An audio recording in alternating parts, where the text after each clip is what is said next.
doesn't even get to keep the clothes. Our third story in the countdown, Sarah Palin might have been nicknamed the Barracuda, but the Republicans who do not like her turn out to have been Piranha. And with a second day of not very carefully placed leaks, they have picked her bones clean. The visceral joy that America did not elect a vice president who didn't know Africa was a continent, not a country, balanced somewhat by the question, why did the GOP hierarchy move so quickly to bury her? And she doesn't even get to keep the clothes. The LA Times quoting a McCain staffer who says an RNC lawyer is headed to Alaska to repo whatever she might still have of that six-figure wardrobe. This nugget on the high heels of yesterday's word that the governor had underlings use their personal plastic for some of those purchases. Another McCain staffer leak a deliciously layered account given to Carl Cameron of Fox News, seen here with the governor. A, Palin was apparently baffled by the notion of South Africa as a sovereign state within the continent of Africa. B, she did not know which countries had signed NAFTA. Those would be those three toughies, the U.S., Mexico, and Canada. And C, she refused to take the time to prep for the Katie Couric interview, even though the campaign had done a strong job of guessing Couric's questions. That's kind of a small, evidently bitter type of person who would anonymously charge something foolish like that I perhaps didn't know an answer to a question. So until I know who is talking about it, I won't have a comment on false allegations. Oh, it's more than one of them. On goes the cascade. Both sides blame each other for the call from French President Sarkozy. It was actually from two guys at a radio station in Montreal. A McCain advisor now accusing Governor Palin of keeping the call a secret, a charge her people deny, insisting it was on her schedule for 3 days. It wasn't their fault if nobody from the McCain side of things noticed. New to the table tonight, did Palin bring down McCain advisor Randy Schuneman, accused of being the source for the story that Nicole Wallace had botched the Sarah Palin rollout, thus somehow siding himself with Palin. Schuneman reportedly fired last Friday by the McCain campaign, but McCain spokesman Michael Goldfarb says it's not true. They didn't fire him. They just took away his BlackBerry and his email because they were mad at him. Let's bring in Chris Hayes, the Washington editor of The Nation. Chris, if you can stop laughing long enough, good evening. Good evening, Keith. All right, so we laugh like hell, ha, ha, ha, ha, ha. But how on earth did John McCain let this dim bulb get that close to the White House?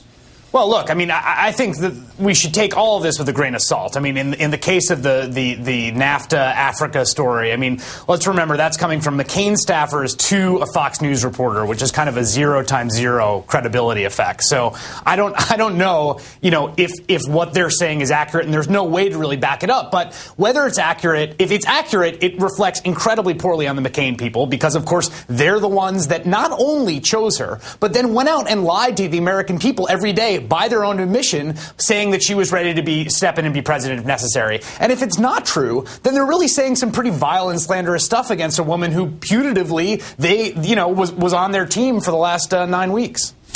The other point here, and you made that connection there, all these stories come from Republicans about a Republican. It can't simply be revenge on the part of the McCain camp. Can it be limited to that?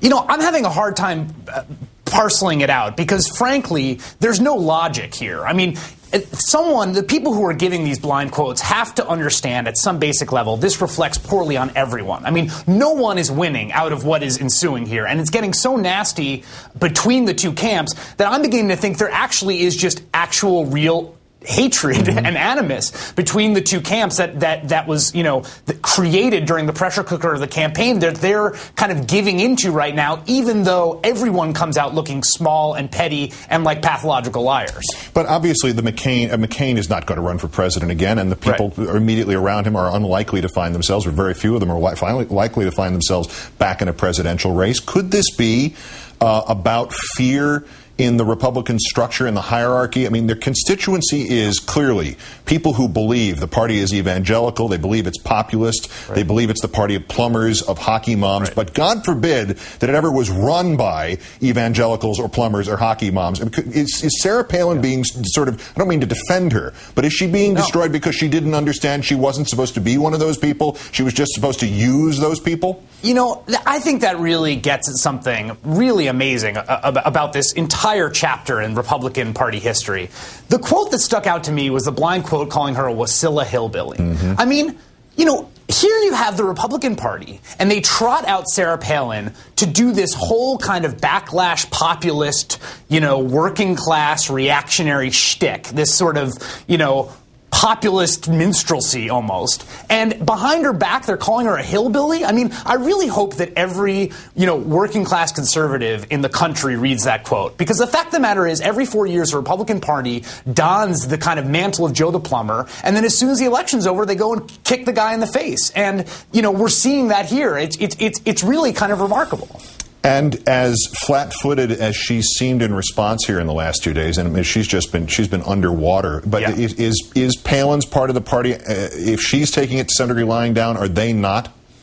No, they're not taking it lying down. In fact, today there was a blog post on the blog redstate.org, which inaugurated a new thing they're calling Operation Leper, which is to ferret out the people, trying to take down Sarah Palin, the people giving blind quotes, the pundits, and so forth, and the op-ed columnists who've written disparagingly of her, and to make sure that they're made into lepers within the conservative movement, that candidates that they get behind or work for become, persona non grata within the establishment. So there's already a really intense polarizing effect around Sarah Palin. The irony is that she was a polarizing figure in the general election, and now she's become a polarizing figure within her own party. Yeah, there are the lepers who didn't support her, and of course the other lepers who did support her.